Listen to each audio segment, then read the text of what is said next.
Hi guys, in this video I am going to discuss about conjunction series 6. See here in this video, let us discuss otherwise or else. What do you mean by otherwise and or else? So these both conjunction mean the same. ಇವೆರಡು ಕಂಜಂಕ್ಷನ್ಗಳು ಒಂದೇ ಅರ್ಥವನ್ನು ನೀಡುತ್ತವೆ. ಅದೇನಂದ್ರೆ ಇಲ್ಲದಿದ್ದರೆ, ಇಲ್ಲ ಅಂದರೆ.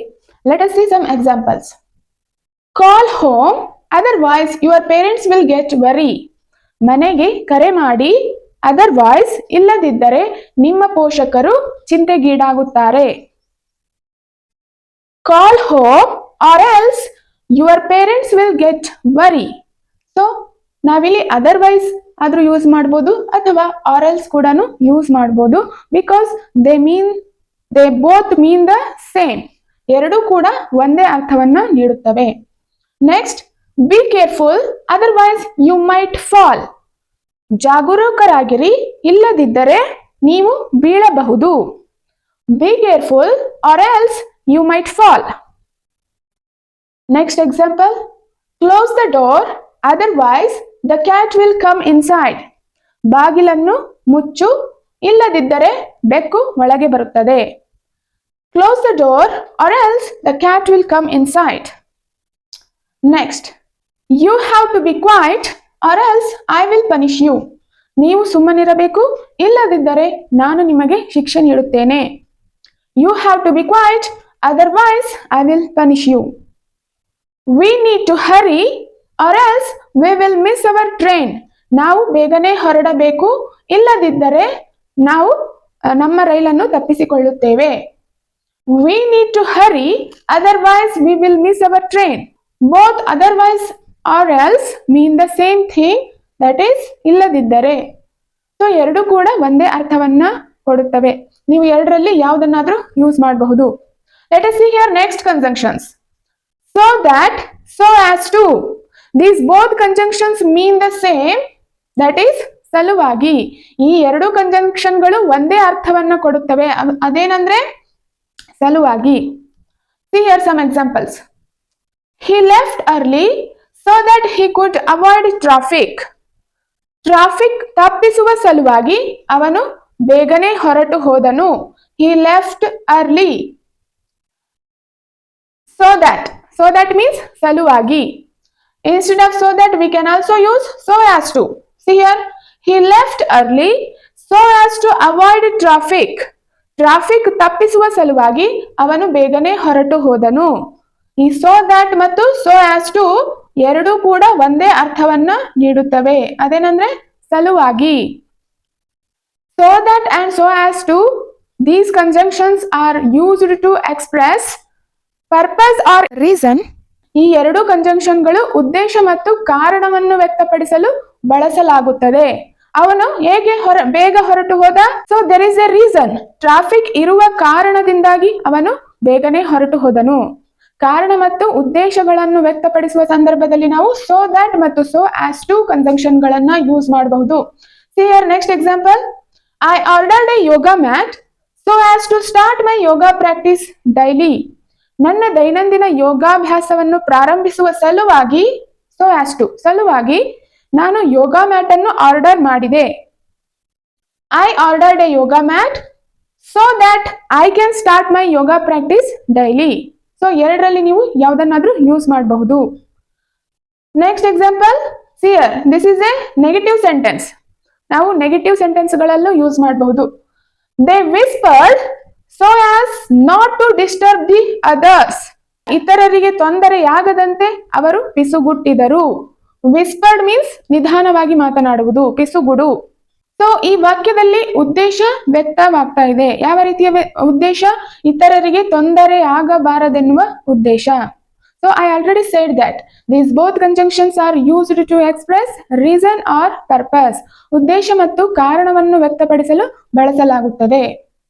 So ಇನ್ನೊಬ್ಬರಿಗೆ ತೊಂದರೆ ಆಗುತ್ತದೆ ಎನ್ನುವ ಸಲುವಾಗಿ ಅವರು ಪಿಸುಗುಟ್ಟಿದರು. Next conjunction is that's what. That's what means ಅದನ್ನೇ, ಅದೇ ತಾನೇ, ಅದಕ್ಕಾಗಿ. Let us see some examples. That's what she is here for. ಅದಕ್ಕಾಗಿಯೇ ಅವಳು ಇಲ್ಲಿದ್ದಾಳೆ. Next, that's what I am preparing. ಅದನ್ನೇ ನಾನು ಸಿದ್ಧಪಡಿಸುತ್ತಿದ್ದೇನೆ. ಅದನ್ನೇ ನಾನು ತಯಾರಿ ಮಾಡುತ್ತಿದ್ದೇನೆ. ನೀನೇನು ಸಿದ್ಧಪಡಿಸಬೇಕಂತಿದ್ಯಲ್ಲ ಅದನ್ನೇ ನಾನು ಸಿದ್ಧಪಡಿಸುತ್ತಿದ್ದೇನೆ ಅಂತ. That's what I am preparing. Next, that's what I am talking. What are you talking about? That's what I am talking. ನೀನು ಏನು ಹೇಳ್ತಾ ಇದೆಯೋ ಅದನ್ನೇ ನಾನು ಹೇಳ್ತಾ ಇದ್ದೀನಿ, ಅದರ ಬಗ್ಗೆನೇ ಮಾತನಾಡ್ತಾ ಇದ್ದೀನಿ. That's what I am thinking. ನಾನು ಅದನ್ನೇ ಯೋಚನೆ ಮಾಡ್ತಾ ಇದ್ದೀನಿ. ನೀನೇನು ಯೋಚನೆ ಮಾಡ್ತಾ ಇದೆಯೋ ಅದನ್ನೇ ನಾನು ಯೋಚನೆ ಮಾಡ್ತಾ ಇದ್ದೀನಿ, ಅದನ್ನೇ ನಾನು ಮಾತಾಡ್ತಾ ಇದ್ದೀನಿ. See here next. That's what I was expecting. What were you expecting? That's what I was expecting. ನೀವು ಏನು ನಿರೀಕ್ಷಿಸುತ್ತಿದ್ರೋ ಅದನ್ನೇ ನಾನು ನಿರೀಕ್ಷಿಸುತ್ತಿದ್ದೆ. ಪಾಸ್ಟ್ ಕಂಟಿನ್ಯೂಸ್ ಟೆನ್ಸ್ ಅಲ್ಲಿ ಇದೆ. I was expecting. So these are present continuous tense both. So this is a simple tense, simple present tense. Next, that's what I am doing. What did you say? That's what I am doing. ನೀವೇನು ಹೇಳಿದ್ರೋ ಅದನ್ನೇ ನಾನು ಮಾಡ್ತಾ ಇದ್ದೀನಿ. That's what I am doing. Next, that's what makes it a special day. ಅದಕ್ಕಾಗಿಯೇ ಈ ದಿನವು ತುಂಬಾ ವಿಶೇಷವಾಗಿದೆ. ಅದಕ್ಕಾಗಿಯೇ ಮೀನ್ಸ್ ನಿಮ್ಮ ಮನೆಗೆ ಯಾರಾದರೂ ತುಂಬಾ ವಿಶೇಷವಾದ ಅತಿಥಿಗಳು ಬಂದಿರಬಹುದು ಅಥವಾ ತುಂಬಾ ಬೇಕಾದವರು ಬಂದಿರಬಹುದು. ಆದ್ರಿಂದ ಅದೇ ರೀಸನ್ಗೋಸ್ಕರ ಅದಕ್ಕಾಗಿಯೇ ಆ ದಿನ ವಿಶೇಷವಾಗಿದೆ. So next conjunction is that's who. That's who means ಅವರೇ, ಅವರನ್ನೇ, ಅವರ ಬಗ್ಗೆಯೇ. Let us see the example. That's who I was talking about. ನಾನು ಮಾತನಾಡುತ್ತಿರುವುದು ಅವರ ಬಗ್ಗೆಯೇ ಅಥವಾ ಅವರ ಬಗ್ಗೆಯೇ ನಾನು ಮಾತನಾಡುತ್ತಿದ್ದೇನೆ. Here who acts as a subject of the sentence, right? So what subject will do? Subject will perform the action. Instead of who, if you write whom, what will happen? Is it correct? That's whom I was talking about. That's whom I was talking about. Is it correct? See here, who is the subject? Who acts as a subject of the sentence? Whom acts as a object of the sentence. So we cannot use whom. That's whom is incorrect. We can only use whom in this case. See here, to whom are you talking? Whom ಅನ್ನ ನಾವು ಯಾವಾಗ use ಮಾಡಬಹುದಂದ್ರೆ ಅದು whom ಅನ್ನೋದೇನದು object. What is the work of object? Object ನ ಕೆಲಸ ಏನು? It will receive the action. ಇದು ಏನು ಮಾಡ್ಕೊಳ್ಳುತ್ತೆ? ಕೆಲಸವನ್ನ ಸ್ವೀಕಾರ ಮಾಡಿಕೊಳ್ಳುತ್ತೆ.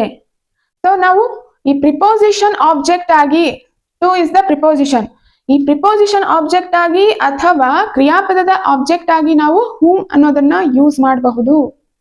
Otherwise we cannot use it as A subject.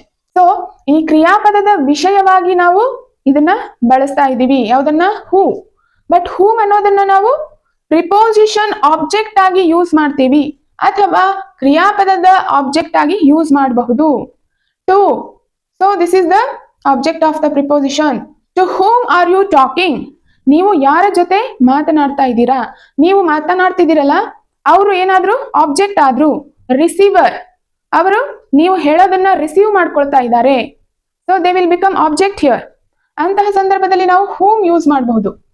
ಯಾವಾಗ? ಪ್ರಿಪೋಸಿಷನ್ ಆಬ್ಜೆಕ್ಟ್ ಆಗಿ ಅಥವಾ ಕ್ರಿಯಾಪದದ ಆಬ್ಜೆಕ್ಟ್ ಆಗಿ. ಕ್ರಿಯಾಪದ ಅಂದ್ರೆ ವರ್ಬ್, ವರ್ಬ್ನ ಆಬ್ಜೆಕ್ಟ್ ಆಗಿ ಬಳಕೆ ಮಾಡಬಹುದು, ಆದ್ರೆ ಸಬ್ಜೆಕ್ಟ್ ಆಗಿ ನಾವು ಯೂಸ್ ಮಾಡೋದಿಲ್ಲ.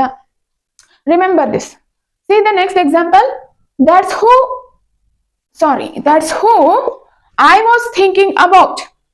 ನಾನು ಅವರ ಬಗ್ಗೆಯೇ ಯೋಚಿಸ್ತಾ ಇದ್ದೆ ಅಥವಾ ನಾನು ಯೋಚಿಸುತ್ತಿದ್ದದ್ದು ಅವರನ್ನೇ. Who is the subject over here? Subject of the verb, that is was thinking. ನಾನು ಯೋಚಿಸುತ್ತಿದ್ದದ್ದು ಅವರನ್ನೇ. That's who I was looking for. ನಾನು ಹುಡುಕುತ್ತಿದ್ದದ್ದು ಅವರನ್ನೇ. That's who my mother. That's who my sister.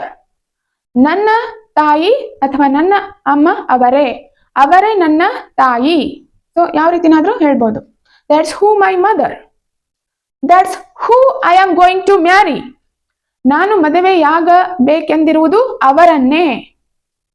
Right? So ಯಾರನ್ನ ಮದುವೆ ಆಗ್ಬೇಕು ಅಂತ ಅನ್ಕೊಂಡಿರ್ತೀರಲ್ಲ, so that person is the subject here. That's who I am going to marry. Next, oh, that's who you are. I didn't recognize you at first. ಓ ಅದು ನೀನೇನಾ, ನನಗೆ ಮೊದಲು ಗುರುತೇ ಸಿಗಲಿಲ್ಲ. ದಟ್ಸ್ ಹೂ ಯು ಆರ್, ಅದು ನೀನಾ, ಓ ಅದು ನೀನೇ ಆಗಿದ್ಯಾ ಅಂತ. So this is all about today's conjunction. I hope this is clear to you. Stay tune in the next video.